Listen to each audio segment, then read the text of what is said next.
Hey everybody, this is Pastor Jack C. This is Living with Purpose. So glad you've joined us for this broadcast. My wife and I, Pastor Michelle, pastor West Houston Christian Center in Houston, Texas. If you're ever in the area, we'd love to personally invite you to a service on 10:30 on Sunday mornings. We've got Sunday school at 9, youth, adult Sunday school, prayer.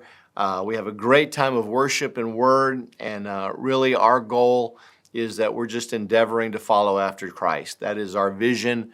You know, we are following after Christ, the author and finisher of our faith. So I always appreciate this opportunity to come and to share a little bit from the Word with you. We've been talking about biblical honor.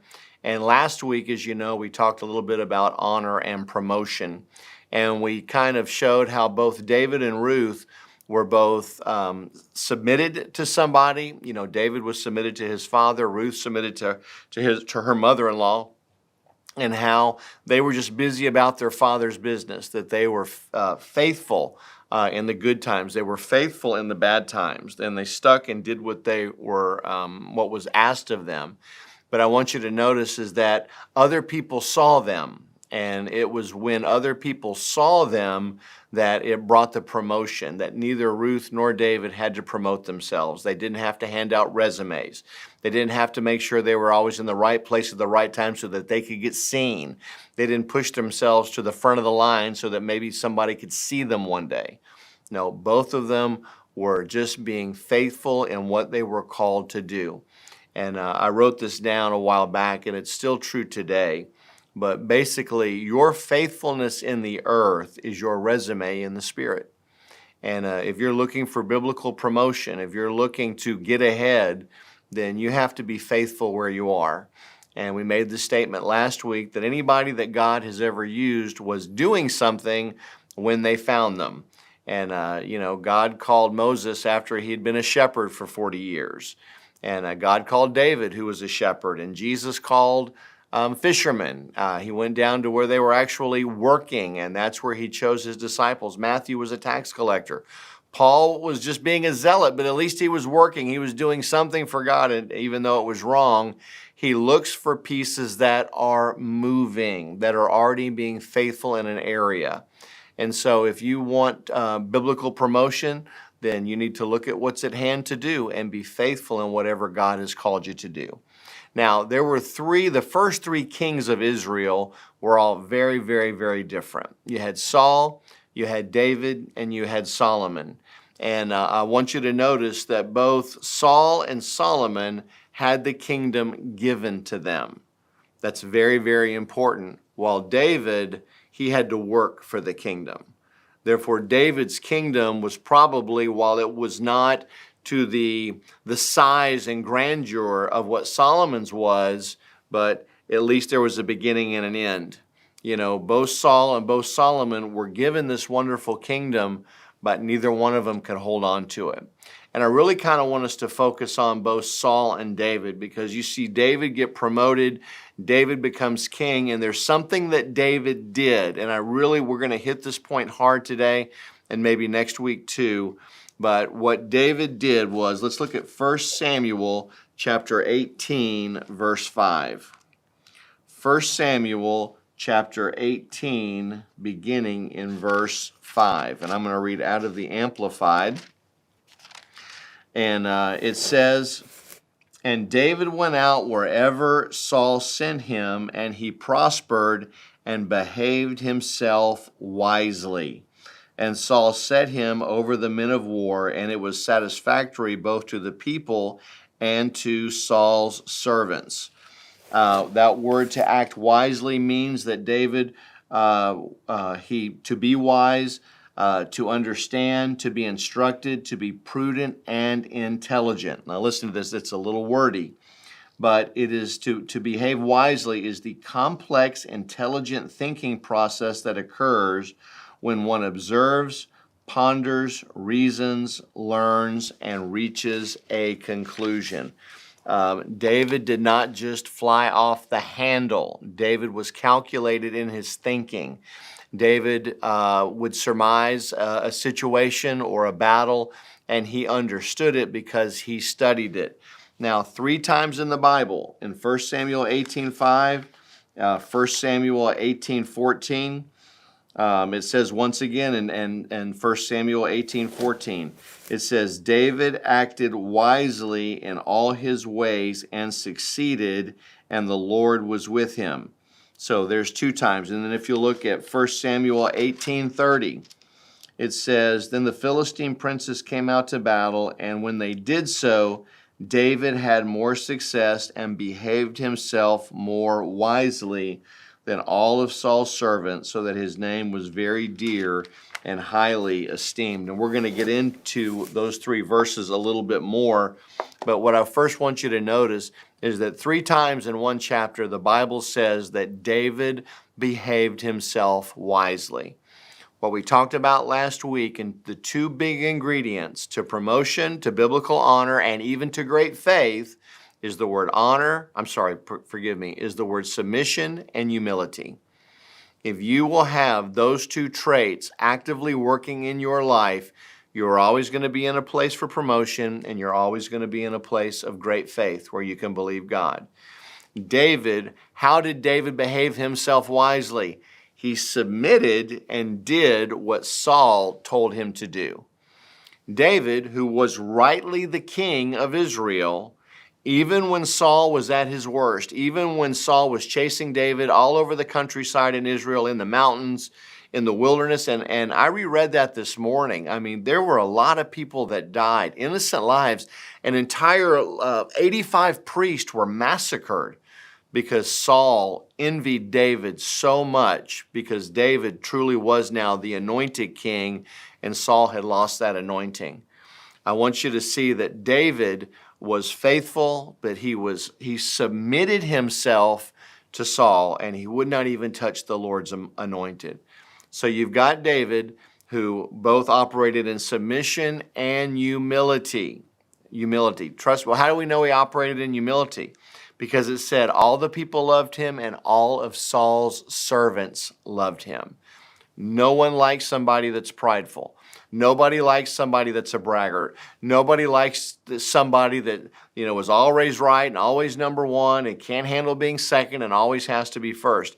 There was something about David that put people at ease because he had such a gentle spirit about him that he put you could tell when David came in the room, he wasn't after. I bet you that David was the guy when he walked into the room, he memorized everybody's name. He knew the guy that was pouring the water. He knew the guy that was washing feet.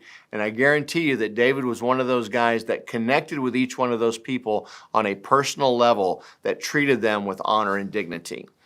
He did not look past people. You could tell that David generally, because of where David had come from, David was the youngest of a small family. He knew what it was like. He was feeding his father's few sheep. He knew what it was like when he was the only one working and no one else was. And I think over all the years that David fought, and David, it was 30 plus years before David actually became king. I mean, he worked for the kingdom. He sweated for the kingdom. He sacrificed for the kingdom. But he always stayed submitted, and he always stayed humble. But I want to talk a little bit about his predecessor. I want to talk about Saul for a few minutes, because Saul was the first king. And I'm going to give you a bunch of scriptures, and this is what I want you to see about Saul. Number 1, in 1 Samuel 9, chapter 1, that we find that Saul was from a wealthy family. Saul was from a powerful family. Saul was from an influential family. They had a lot of money. In 1 Samuel 9:2, we find that Saul was the tallest and most handsome of all of Israel. He stood shoulders above everybody else. Saul was the poster boy of who you would want to be king. If we were doing a beauty contest, you would say Saul's the guy. He's by far the tallest. He's the most handsome. He's got all the physical tools you would need to be a leader. He looks the part. He acts the part. He's from a wealthy family. He's definitely got all those tools. In 1 Samuel 9:21, that Saul had a level of humility at one point where he was totally thrown back by what Samuel was telling him about being anointed king. It totally threw him back. So even at that point, there was a level of humility. In 1 Samuel 10:1, we find out that Saul was anointed by and called by God. I want you to notice that he was anointed. He didn't have a pizza dream. God, through the process of Samuel anointing him, he was called and he was anointed. In 1 Samuel 10:6, we find out that he could prophesy. He had spiritual gifting. So let me get this straight. You've got the guy from the best family who's got the most money, who's the tallest, the best looking, who is anointed, who is called, who has a level of humility. I mean, this is the picture-perfect guy of who you would pick for a first king. In 1 Samuel 11:6, it says that Saul was a leader and a brave general over the army, that people followed him, that he was able to lead, that he had success when he went out to battle. When he did what God told him to do, Saul had success. In 1 Samuel 10:26, it says that Saul had valiant men who God joined to his heart. Saul had valiant men. So let's back up. Let's get a picture of Saul. If we were going to go handpick a president of the United States, this is what we would do. We would want to find somebody that's from an influential family, because that means they have money and influence. Number two, we want to make sure that they look good, that they're tall, that they're eloquent in their speech, that they're good communicators, that they're charismatic in their personality. We want to make sure that there's an air of humility in them, to kind of keep them grounded a little bit. That they're anointed, that they're called by God to do what God had called them to do, that they operate in spiritual gifts. Man, they got spiritual gifts. Who would not want to have somebody that has spiritual gifts? That they were great leaders, that they could be generals of men, that they knew how to lead the army. And even that God had called valiant men to come alongside and be a servant to him. But the one thing that Saul did not have was experience. And a lot of times we pick people for leadership positions because they look good, they have money, they sound good, they've got gifts, they're anointed, they're charismatic, they can preach, they can teach, they can give a good speech that somebody else even wrote for them. But one of the big things that destroyed Saul was that he had zero experience. He had no frame of reference for what he was about to do, and he wouldn't listen to God, and he wouldn't humble himself. And those characteristics, you can have every gifting, and you can be the biggest, the best, the fastest, the most powerful, the smartest, the greatest, the most degrees. You can be able to do something 10 times better than everybody around you. But if you don't have any experience, and if you don't know how to trust God, and if you won't submit yourself to God, then you actually are not just a detriment to yourself, but to everybody that's around you. Of anybody who had every privilege, it was Saul, but yet he did not know how to trust God. He did not listen to anybody. He thought he was the smartest person in the room. And what little bit of humility he had, it slowly just faded away, because all of a sudden he's starting to have victories. And he's starting to win, and he's starting to see these different things, and he starts making these rash vows. He starts trying to become the voice of God instead of allowing God to be that voice. And because he did that, he didn't listen to what God told. When you can be diligent or you can be submitted. And a lot of times people get those two things mixed up. To be diligent means that you're hardworking, that you're showing up early, that you're staying late, that you're putting in all the hard work. But to be submitted means that you're doing it because someone else is giving you that instruction. A lot of times people think, why aren't I getting ahead? I'm diligent. I show up. I do everything that's asked of me. I mean, I'm a hard worker. But are you doing, and this is going to help somebody today, are you actually doing what you were told to do? Or are you over here doing your own thing, working your tail off to do it, but you're not being faithful in what's being asked of you? If your boss hired you for a very specific thing, but you're over here working really, really hard doing this other thing, and you never really get to what he called you to do, and you get fired, you're like, what? I don't understand. I did everything you asked me to do. Yeah, you were diligent, but you weren't faithful. And so it's very, very important that we remain faithful in what God's called us to do. David was faithful and submitted. He didn't have any of those privileges that Saul had. He was the least from a small family. He wasn't tall. The Bible said that he was ruddy. He didn't have the advantages. He didn't have the education. He didn't come from the family he did. It doesn't say anything. But you know what David did? David took advantage of the time that he had when he was feeding his father's few sheep, because that's where he killed the lion and that's where he killed the bear. That's where he learned how to play his stringed instrument. That's where he learned how to fight. See, you don't know sometimes, but God's going to take you over into this other, that place of feeding your father's few sheep. You're getting trained to do what you're going to do for the rest of your life. You're just doing it away from the spotlight of everybody seeing you. I like to say that God cross-trains us. He pulls us over here to the time on the left so that he can instruct us, so that we can get developed, so that we can take our giftings, our faithfulness, all those things, and bring them up to a level so that when it's time to go to the right, that we're ready to step into what God has called us to do. David was ready to be king because David was faithful for 30 plus years before he actually took the throne.